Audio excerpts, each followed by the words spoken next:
శుభోదయం. వైశేషిక దర్శనం సప్తమ అధ్యాయం ద్వితీయ ఆహ్నికం. సంఖ్యాగుణములను పరీక్షింపదలిచినాడు.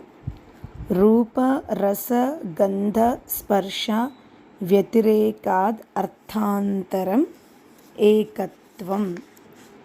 రూప రస స్పర్శ గంధ వ్యతిరేకాద్ అర్థాంతరం ఏకత్వం. ఏకత్వం అనగా ఏకో ఘటః ఏకో మఠః, ఒక కడవ ఒక మఠము అను వ్యవహారమునకు కారణమైన ఏకత్వము రూపాదుల కంటే భిన్నం. రూపాదులు లేని పదార్థములందును ఏకత్వ వ్యవహారము గోచర మగుట వలన రూపాది గుణరహితమైన ఆకాశమునందును ఒక ఆకాశమును వ్యవహార లోకసిద్ధమగుటచే ఏకత్వం ఒక గుణముగా ఎంచబడుచున్నదని తాత్పర్యం. తథా పృథక్త్వం ఏకత్వైక పృథక్త్వయోరేకత్వైక పృథక్త్వాభావో అనుత్వ మహత్వాభ్యాం వ్యాఖ్యాతః. ఏకపృథక్త్వములందు ఏకత్వము గాని ఏకపృథక్త్వము గాని ఉండనేరదని సూత్రం యొక్క అభిప్రాయం. నిస్సంఖ్యాత్ కర్మగుణానాం సర్వైకత్వం న విద్యతే. కర్మములు గుణములు సంఖ్యారహితములగుటను బట్టి ద్రవ్యగుణ కర్మ సామాన్యమగు ఏకత్వము ఉండదు. గుణకర్మములు ద్రవ్యాశ్రితములగుటచే సంఖ్యయు ద్రవ్యాశ్రితమే కాని గుణకర్మములు ఉండనేరదు. ఏకం కర్మ ఏకం రూపము అను వ్యవహారము లోకమున చూడబడుటకు కారణమేమన భ్రాంతం తత్. వ్యవహారము వలన ఎటనేని గుణకర్మములు సంఖ్యా చూడబడునది భ్రమమూలకమని గ్రహించవలయును. ఏకం కర్మ ఇత్యాది స్థలములందు ప్రయోగింపబడు ఏకత్వ శబ్ద ప్రయోగము గౌణ ప్రయోగమని సూత్రం యొక్క అభిప్రాయం. అట్లైన ద్రవ్య విషయమున ప్రయోగింపబడు శబ్దము మాత్రమేల గౌణము కానేరదనా. ఏకత్వాభావాత్ భక్తిస్తు న విద్యతే. ద్రవ్యమునందు ఏకత్వము లేని పక్షమున ఏకత్వమున ఎక్కడను తావే లేకపోవుట వలన గౌణ ప్రయోగమునకు హేతువైన గౌణతయే ఉండనేరదు. కార్యకారణయోః ఏకత్వైక పృథక్త్వాభావాద్ ఏకత్వైక పృథక్త్వం న విద్యతే. కార్యకారణములందు అభేదం అవిలక్షణత అను ఈ రెండును లేకపోవుట వలన ఏకత్వైక పృథక్త్వం న విద్యతే. కార్యకారణములు ఏకము కావని సూత్రార్థం. కార్యమునందలి ఏకత్వాది గుణములు కారణగుణపూర్వకములే గాని ఆకస్మికములు కావు. ఏతద్ అనిత్యయోర్వ్యాఖ్యాతం. ఈ కారణగుణపూర్వకత్వము అనిత్యమునందలి ఏకత్వైక పృథక్త్వములను కూర్చియే వ్యాఖ్యానము చేయబడినది అని ఎట్లు ఎంచవలయును అనగా ఎంచవలయును. సంయోగమును పరీక్షించుచున్నాడు. అన్యతర కర్మజ ఉభయ కర్మజ సంయోగజశ్చ సంయోగః. ఏ రెట్టి అంటే ఏ రెండింటి యొక్క సంయోగము కలుగునో వానిలో ఒకదాని కర్మము చేత సంయోగం ఏర్పడును. సంయోగమునకు ఆశ్రయమైన రెండు ద్రవ్యములు కర్మము చేతను ఏర్పడును. సంయోగజ సంయోగమని సంయోగములు మువ్విధములు. క్రియారహితమైన దానితో క్రియాయుక్తమునకు కలుగు సంయోగము అనగా వృక్షమునకు పక్షితో ఏర్పడు సంయోగం. క్రియావంతములకు రెండు పదార్థములకు గల సంయోగం. ఇద్దరు మల్లుల అంటే యుద్ధము చేసే మల్లుల మధ్యల ఏర్పడు సంయోగము. సంయోగజ సంయోగము. పూర్వము చెప్పినట్టుగా వృక్షము హస్తము వలన కలుగు శరీర సంయోగము. ఏతైన విభాగో వ్యాఖ్యాతః. సంయోగ వ్యాఖ్యానము ద్వారా దానికి విరుద్ధమైన విభాగము మువ్విధములు వ్యాఖ్యానము చేయబడినట్లు మనం గ్రహించవలయును. సంయోగ విభాగయోః సంయోగ విభాగాభావః అనుత్వమహత్వాభ్యాం వ్యాఖ్యాతః. అనుత్వమహత్వములందు అనుత్వమహత్వములు లేనట్లు సంయోగ విభాగములందు సంయోగ విభాగములు ఉండవని సూత్రం యొక్క అభిప్రాయం. కర్మభిః కర్మాణి గుణైశ్చ గుణాః అనుత్వమహత్యాభ్యాం ఇతి. సంఖ్యలు గల సూత్రముల ద్వారా పై విషయము విస్తారముగా వ్యాఖ్యానము చేయబడినది. యుత సిద్ధ్యాభావాత్ కార్యకారణయోః సంయోగ విభాగో న విద్యేతే. కార్యకారణభూతములగు ద్రవ్యములకు సంయోగ విభాగములు ఉండవు. ఎందువలన? కార్యకారణములు వేరుగా ఉండనేరవు గనక. యుత సిద్ధిగల పదార్థములందే సంయోగ విభాగములు ఏర్పడగలవు. కార్యసిద్ధికి పూర్వము కారణము వేరుగా సిద్ధింపగలిగినను కార్యోత్పత్తి అయిన వెనుక కార్యము కంటే భిన్నముగా కారణస్థితి ఉండనేరదు. కాబట్టి కార్యకారణములకు సంయోగ విభాగములు ఉండనేరవు. శబ్దార్థములకు గల సంబంధము సాంకేతికమని నిర్ణయింపదలిచి సంయోగాదులను నిషేధించుచున్నాడు. శబ్దార్థములకు గల సంబంధము సంయోగము కాదు. కారణమేమన శబ్దగుణ పదార్థం అగుట వలన. ఘటము పటము అను పదములు శబ్దములు అందువలన గుణములలో చేరును. ఘటపటాద్యర్థమే ద్రవ్యము. ద్రవ్యగుణములు లయిత సిద్ధములగుటచే సంయోగ సంబంధము వానికుండజాలదు. గుణోపి విభావ్యతే. శబ్దము వలన అర్థమే కాక గుణ పదార్థము కూడా ప్రతిపాదింపబడును అనగా బోధింపబడును. అప్పుడు శబ్దార్థములు రెండును గుణములే అగును. గుణి గుణములకు సంయోగ సంబంధము అసంభవము. శబ్దము క్రియాశూన్యమగుట వలన అర్థముతో సంయోగము కలగనేరదు.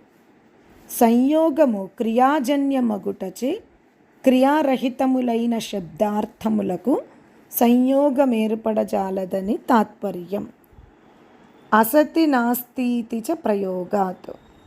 ఘటపటాద్యర్థములు లేనప్పుడు ఘటపటాదులు లేవు లేక పటాదులు ఉత్పన్నము కాగలవని ప్రయోగములు కనబడుచున్నవి.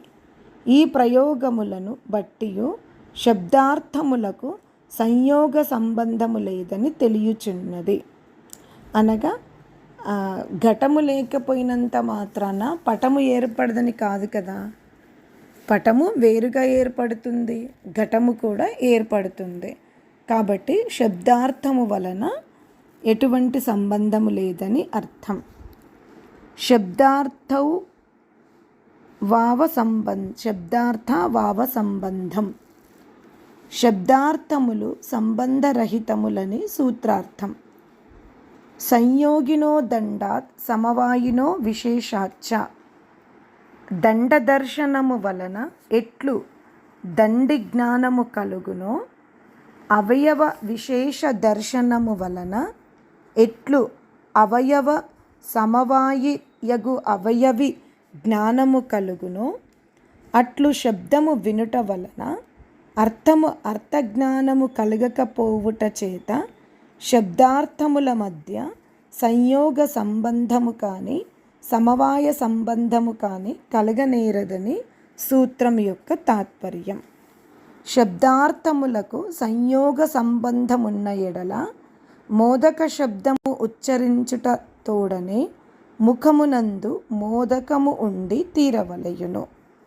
అట్లే ఖడ్గ శబ్దము ఉచ్చరింపముగానే ముఖము ఛేదింపబడవలయును. అట్లు ఎన్నడును చూడమైతిమి. దీనిని బట్టి శబ్దార్థములలో సంయోగము లేదని తేలుచున్నది. సామయిక శబ్దార్థ ప్రత్యయ ఘటపటాది పదార్థ జ్ఞానము అస్మాత్ ఈ శబ్దము వలన ఈ అర్థము తెలుసుకొనవలయునను ఈశ్వర నియోగాత్మక సంకేతము వలన కలుగుచున్నదని సూత్రార్థం. ఏక శబ్దమునకు ఏ అర్థము వృత్తి కలదో అది ఆప్తోపదేశాదుల ద్వారా తెలుసుకొనిన అనంతరమే ఆ శబ్దము వలన అర్థజ్ఞానము కలుగును. కాబట్టి శబ్దార్థముల సంబంధము సామయికమని సాంకేతికమని తేలుచున్నది. పైన చెప్పిన వృత్తి రెండు విధములు: శక్తి వృత్తి, లక్షణా వృత్తి. పదార్థములకు గల సాక్షాత్ సంబంధము శక్తి అనబడును. ఆ శక్తి వృత్తికి ఆశ్రయమగుటచే శక్తమనబడును. దాని వలన బోధపడు అర్థము శక్యమనబడును. ఘటపటాది శబ్దార్థము విశేషణ రూపమున మొదట ఉపస్థిత మగుటచే జాతి అని మీమాంసకులందురు. ఘటమును తీసుకొని రమ్ము అనినప్పుడు తెచ్చుటమున్నగు క్రియలు వ్యక్తియందు సంభవమగును గాని జాతియందు కానేరవు. కాబట్టి జాతి విశిష్టమగు వ్యక్తియే శబ్దార్థమని వైశేషికులందురు. పదార్థముల పరంపరా సంబంధము లక్షణ వృత్తి అనబడును. ఈ లక్షణావృత్తికి ఆశ్రయమగు పదము లాక్షణికము అనబడును, అనగా లక్ష్యమనబడును. ఈ లక్షణములు రెండు విధములు: కేవల లక్షణము, లక్షిత లక్షణము. కేవల లక్షణము మరల రెండు విధములు: జహ్లక్షణ, అజహ్లక్షయని. గంగలో గొల్లవలే మంచెలు అర్చునని ఉదాహరణములు. లక్షిత లక్షణమునకు ఉదాహరణము ద్విరేపము, ధ్వని చేయుచున్నది. ద్విరేపమునకు శక్యార్థము భ్రమర పదము, తదువాచ్యము తుమ్మెద, అది ధ్వని చేయుచున్నదని అర్థం. పరత్వ పరత్వములు ఏకదిక్కాభ్యాం ఏకకాలాభ్యాం సన్నికృష్ట విప్రకృష్టాభ్యాం పరం అపరం చ. సంయుక్త సంయోగ లిప్సత్వము సన్నికర్షము అనబడును. సంయుక్త సంయోగ భూయస్త్వము విప్రకర్షం అనబడును. ఇట్లే అల్పతర తపన సర్పి స్పందాంతరిత జన్యత్వము సన్నికర్షము. బహుతర తపన పరిస్పందాతరిత జన్యత్వము విప్రకర్షం అనబడును. ప్రాచ్యాది దిక్కులలో ఒకటి ఆశ్రయము గల సన్నికర్ష విప్రకర్షము గల మూర్త ద్రవ్యముల ద్వారా వర్తమాన కాలమాశ్రయముగా గల రెండవ విధమైన సన్నికర్ష విప్రకర్షములు గల జన్న ద్రవ్యముల ద్వారా దైశిక కాలిక పర్వతములు ఏర్పడును. ఇది దీనికంటే పరము, ఇది దీనికంటే అపరమని వ్యవహరించుటలో ఏది అసాధారణ కారణమో అది ఏ పరత్వము అపరత్వమని చెప్పబడినది. ఈ పరత్వము దిక్కృతము కాలకృతము అను రెండు విధములు. దిక్కును విశేషించి బోధించినది దిక్కృతమగును, వయోభేదమును బోధించినది కాలకృతమగును. కారణపర్వత్వాత్ కారణాపర్వత్వాచ్చ. కారణగత పరత్వము వలన లోకమున పర అపరత్వ వ్యవహారము ఉపపన్నమగుచున్నదని సూత్రం యొక్క అభిప్రాయం. పరత్వయోః పరత్వాపరత్వాభావో అణుత్వమహత్వాభ్యాం వ్యాఖ్యాతః. పర్వతములందు మరి ఒక పరత్వములుండునని సూత్ర తాత్పర్యం. కర్మభిః కర్మాణి గుణైశ్చ గుణాః. సూత్రముల ద్వారా అనగా పూర్వ సూత్రముల ఈ విషయము మనం వర్ణించుకొని ఉన్నాము. ఇహేదమతి యతః కార్యకారణయోః సమవాయః. అయుత సిద్ధములైన కార్యకారణములు, అవయవులు, గుణులు, క్రియావంతములగు మున్నగ పదార్థముల విషయమున తత్వాదులందు యతః దేని వలన కలుగుచున్నదో అది సమవాయం అనబడును. సమవాయము ఒక విధమగు సంబంధము.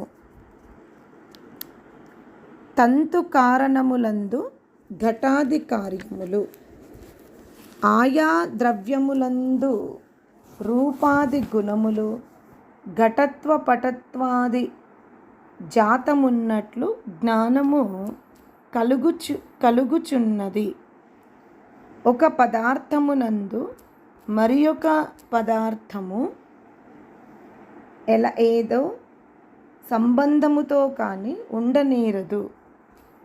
అనగా పైన వివరించిన పదార్థములకు గల పరస్పర సంబంధమే సమవాయ సంబంధం. ద్రవ్యత్వ గుణత్వ ప్రతిషేధో భావేన వ్యాఖ్యాతః. సమవాయమును సత్వా ద్వారా వర్ణింపబడినది. అనగా ద్రవ్యత్వ గుణత్వముల అభావము. పదార్థమున యునికి ఎట్లు ద్రవ్యాదుల కంటే భిన్న పదార్థము, అట్లే సమవాయము కూడా ద్రవ్యాదుల కంటే భిన్న పదార్థమని మనం గ్రహించవలయును.